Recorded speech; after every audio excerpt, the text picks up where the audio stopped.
ajaran selain Islam harus dibubarkan. Kami nuntut ajaran selain Islam harus dibubarkan.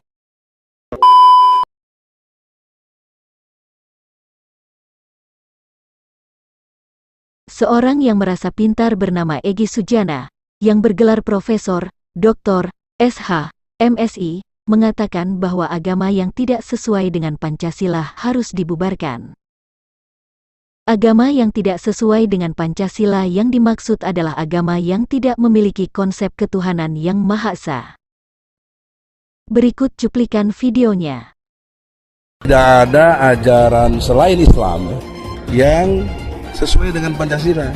Selain Islam bertentangan, karena Kristen Trinitas, Hindu Trimurti, Buddha sepengetahuan saya tidak punya konsep Tuhan. Ajaran selain Islam harus dibubarkan. Kami nuntut ajaran selain Islam harus dibubarkan. Apakah secara fakta agama Islam memiliki konsep ketuhanan yang Maha Esa? Di dalam agama Islam dikenal dengan 6 rukun iman, 4 diantaranya adalah iman kepada Allah, iman kepada malaikat Allah, iman kepada kitab-kitab Allah, iman kepada rasul-rasul Allah. Jika agama Islam hanya beriman kepada Allah yang Esa, tetapi mengapa umat Islam juga beriman kepada para malaikat dan rasul-rasulnya? Apakah Allah, para malaikat dan rasul-rasulnya dapat disebut sebagai Tuhan yang Esa? Jika Allah, para malaikat dan rasul-rasulnya bukan Tuhan yang Esa, mengapa agama Islam beriman kepada selain Allah, yaitu para malaikat dan rasul-rasulnya? Agama Tauhid yang sejati hanya memiliki satu sumber ajaran, yaitu firman Allah. Sedangkan ajaran agama Islam tidak hanya berasal dari Al-Quran, tetapi juga bersumber dari manusia. Sumber hukum agama Islam ada 4, yaitu Al-Quran, Al-Hadits, Ijma, dan Qiyas. 3 di antaranya adalah ajaran atau pendapat manusia yang dijadikan sebagai ajaran agama Allah. Ketiga ini sebenarnya dapat disebut sebagai sekutu-sekutu Allah, karena ajarannya diadopsi sebagai sumber hukum agama Allah. Apakah Al-Hadits berasal dari Allah? Apakah Ijma berasal dari Allah? Apakah Qiyas berasal dari Allah? Apakah fatwa ulama berasal dari Allah? Apakah fikih berasal dari Allah? Jika Al-Hadits, Ijma, Qiyas, fatwa ulama, fikih, bukan wahyu dari Allah, tetapi dijadikan sebagai dasar hukum agama Allah, bukankah agama Islam telah menjadikan pembuat kitab-kitab ini sebagai sekutu-sekutu Allah? Sebuah ayat hadits berkata, "Semua umatku pasti akan masuk surga kecuali orang yang enggan."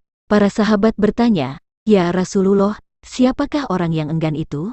Beliau menjawab, "Barang siapa mentaatiku pasti masuk surga, dan barang siapa mendurhakaiku maka dialah orang yang enggan."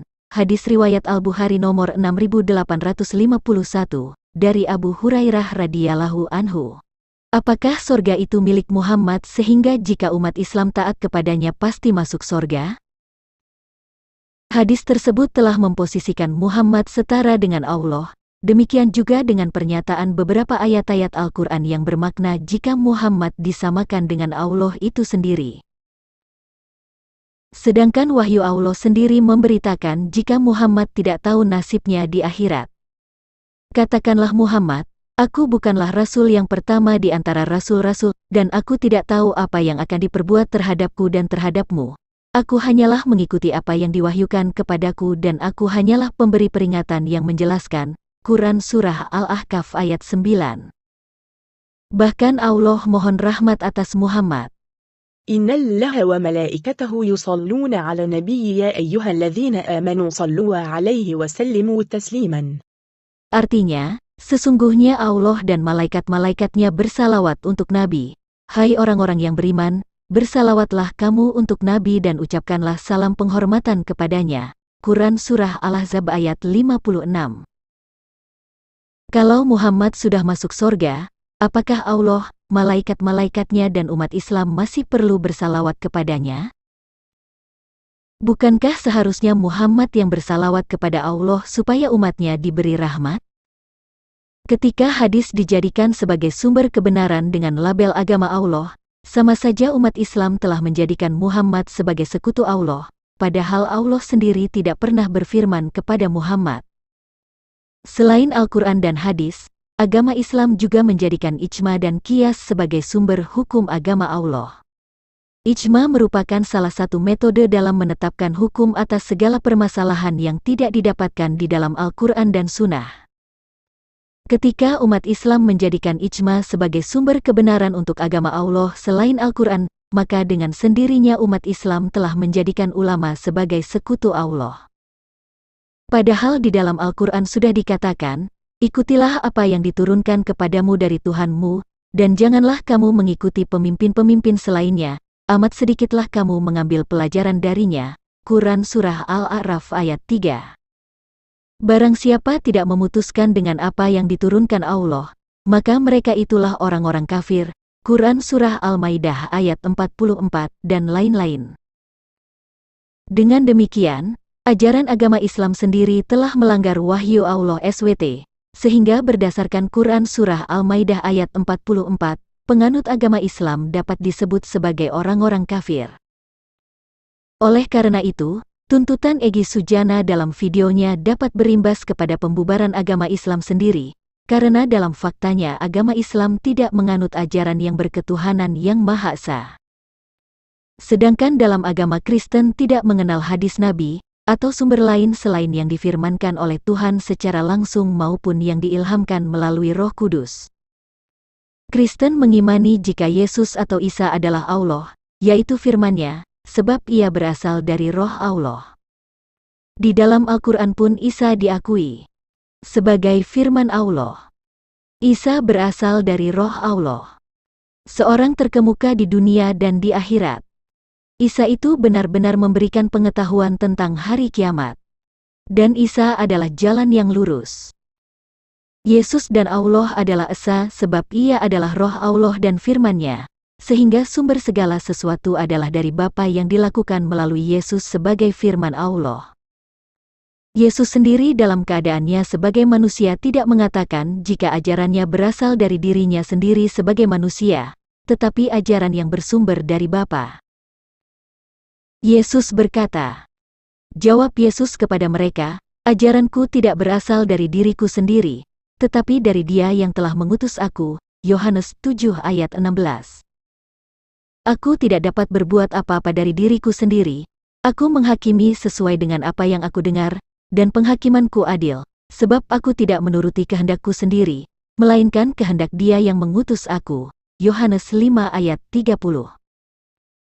Sebab aku berkata-kata bukan dari diriku sendiri, tetapi Bapa yang mengutus aku, Dialah yang memerintahkan aku untuk mengatakan apa yang harus aku katakan dan aku sampaikan. Yohanes 12 ayat 49. Barang siapa tidak mengasihi aku, ia tidak menuruti firman-Ku, dan firman yang kamu dengar itu bukanlah daripadaku, melainkan dari Bapa yang mengutus aku. Yohanes 14 ayat 24. Tentang firman Allah yang diilhamkan melalui Roh Kudus.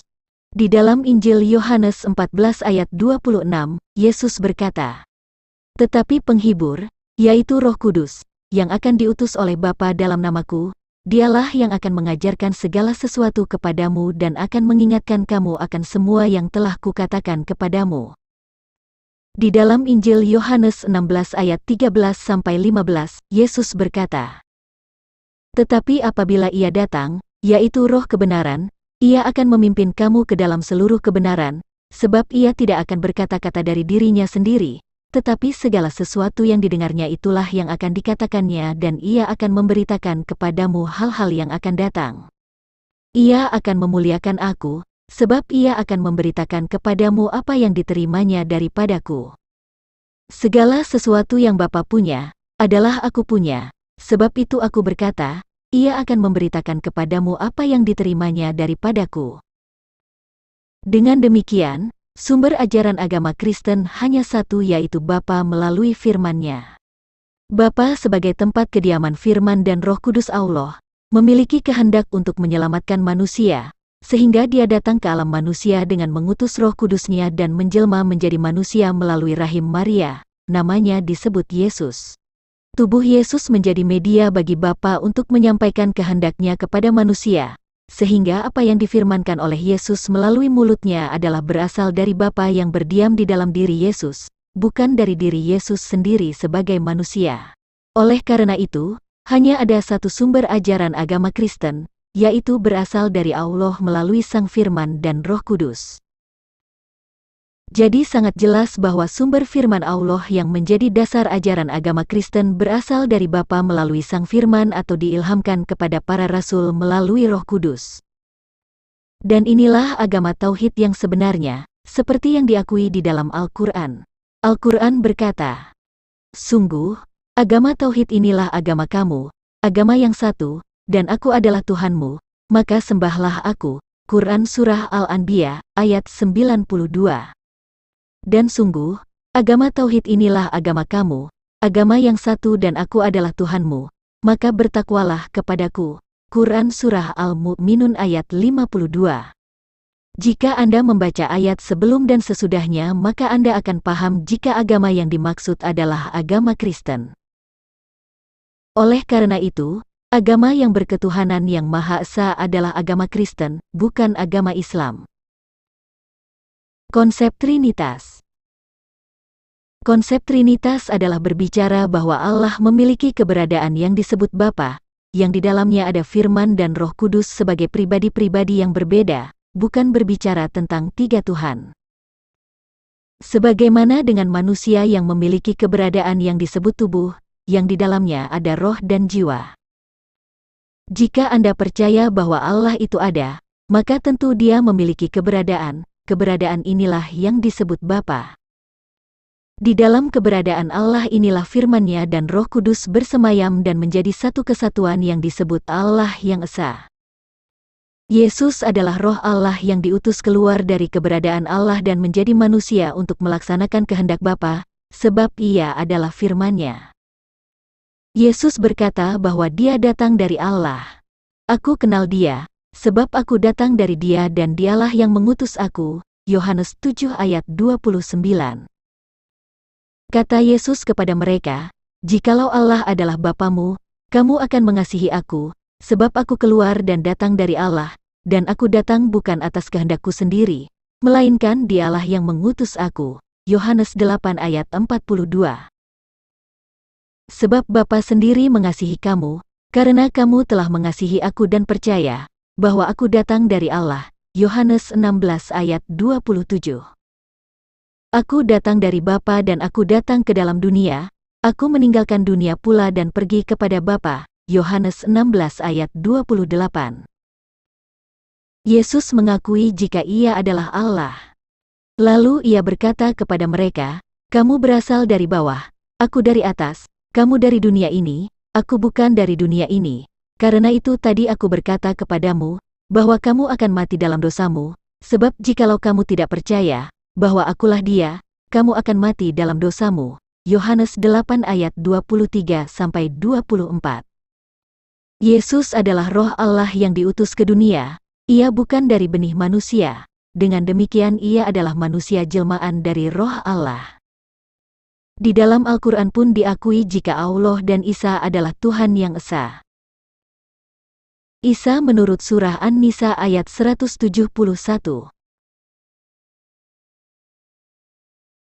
يا أهل الكتاب لا تغلوا في دينكم ولا تقولوا على الله إلا الحق. Artinya, wahai ahli kitab, janganlah kamu melampaui batas dalam agamamu, dan janganlah kamu mengatakan terhadap Allah kecuali yang benar. Kalimat pertama ini ditujukan kepada ahli Taurat Yahudi atau orang Farisi yang tidak percaya jika Isa adalah Roh Allah dan firman-Nya. Ayat ini tidak ditujukan kepada umat Kristen yang sejak awal percaya jika Yesus adalah firman Allah yang berasal dari Roh Kudus Allah, yang dikandung dan dilahirkan oleh Maria. إنما المسيح عيسى ابن مريم رسول الله وكلمته ألقاها إلى مريم وروح منه. Wa kalimatuhu artinya, dan kalimatnya. Waruhun minhu artinya, dan roh darinya. Sehingga artinya adalah, sesungguhnya Al-Masih Isa putra Maryam itu, adalah utusan Allah dan kalimatnya yang disampaikannya kepada Maryam dan roh darinya. Ada 3 yang terlihat di ayat ini, yaitu Allah, kalimatnya dan rohnya yang menjelma menjadi manusia yang diberi nama Isa. Kalimat Allah dan roh Allah yang berasal dari Allah tentu adalah bagian dari Allah sebagai satu kesatuan. Keberadaan kalimat Allah dan roh dari Allah disebut hakikat Allah, di dalam iman Kristen disebut Bapa. Bagaimana pernyataan ayat ini tentang yang 3 tersebut? ولا تقولوا 3 انتهوا خيرا لكم إنما الله إله واحد. Dan janganlah kamu mengatakan 3, berhentilah dari ucapan itu lebih baik bagimu, sesungguhnya, Allah ilah yang Maha Esa. 3 yang dimaksud adalah, Allah, kalimatnya, dan rohnya. Artinya, berhentilah mengatakan Allah kalimatnya dan rohnya sebagai 3 Tuhan, sebab ketiganya adalah satu kesatuan, yaitu Tuhan yang Maha Esa. Dengan demikian kalimat ini memerintahkan supaya berhenti mengatakan Allah kalimatnya dan rohnya sebagai 3 Tuhan, sebab ketiganya adalah satu kesatuan, yaitu Tuhan yang Maha Esa. Karena Isa Al-Masih adalah roh Allah yang menjelma menjadi manusia dan ia adalah kalimatnya, maka Allah dan Al-Masih adalah Tuhan yang Maha Esa. Dari sini jelas jika Isa Al-Masih bukan sosok lain yang dipersekutukan dengan Allah, tetapi karena ia adalah roh Allah yang menjadi manusia dan ia adalah kalimatnya. Isa menurut surah An-Nisa, ayat 172.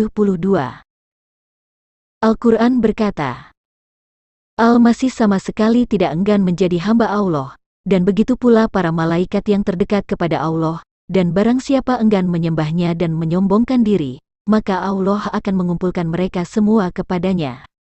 Ada 2 informasi penting yang terkandung di ayat ini, yaitu, Al-Masih sama sekali tidak enggan menjadi hamba Allah, dan barang siapa enggan menyembahnya dan menyombongkan diri. Pertama, Al-Masih disebut sama sekali tidak enggan menjadi hamba Allah adalah karena sesungguhnya Al-Masih itu adalah roh Allah dan kalimat Allah yang nuzul ke bumi dan menjadi seorang manusia melalui perawan Maryam. Kedua, dan barang siapa enggan menyembahnya dan menyombongkan diri, kata menyembahnya di ayat ini adalah, menyembah pribadi yang diberitakan di ayat ini, yaitu Isa Al-Masih, sebab Isa adalah kalimat Allah dan roh Allah yang nuzul menjadi manusia. Tentang yang menyombongkan diri pada ayat ini dijelaskan di ayat 173 kalimat kedua. Jika Quran Surah An-Nisa ayat 171 memberitakan keesaan antara Allah dan Isa, maka ayat 172 memberitakan jika Isa adalah roh Allah yang tidak enggan menjadi seorang hamba Allah, dan supaya tidak enggan untuk menyembah Isa dan menyombongkan diri. Isa menurut surah At-Taubah ayat 31. Mereka menjadikan orang-orang alim, dan rahib-rahibnya sebagai Tuhan selain Allah dan Al-Masih putra Maryam, padahal mereka hanya disuruh menyembah Tuhan yang Maha Esa, tidak ada Tuhan selain Dia. Maha suci Dia dari apa yang mereka persekutukan. Berdasarkan tafsir ulama umat Islam, Al-Masih Isa putra Maryam dipisahkan dari Allah, padahal antara kata Allah dan Al-Masih putra Maryam terdapat kata penghubung dan, yang artinya Allah dan Al-Masih putra Maryam adalah satu kesatuan tauhid Allah, sebab Isa adalah roh dari Allah dan firman-Nya. Ayat ini kalau disederhanakan akan bermakna kira-kira demikian. Mereka menjadikan sesuatu yang tidak dibenarkan sebagai Tuhan selain Tuhan yang sesungguhnya. Dengan demikian, arti dari ayat ini adalah bahwa orang-orang alim Yahudi dan rahib-rahib Nasrani tidak boleh dianggap sebagai Tuhan, kecuali Allah dan Al-Masih putra Maryam. Jika Allah dan Al-Masih putra Maryam adalah Tuhan, bukan berarti Allah dipersekutukan dengan Al-Masih, sebab Al-Masih adalah manusia dari jelmaan roh Allah sendiri dan ia adalah firman-Nya. Jadi sangat jelas jika Trinitas itu adalah konsep ketuhanan yang Maha Esa yang memiliki firman dan roh yang berdiam di dalam keberadaan Allah.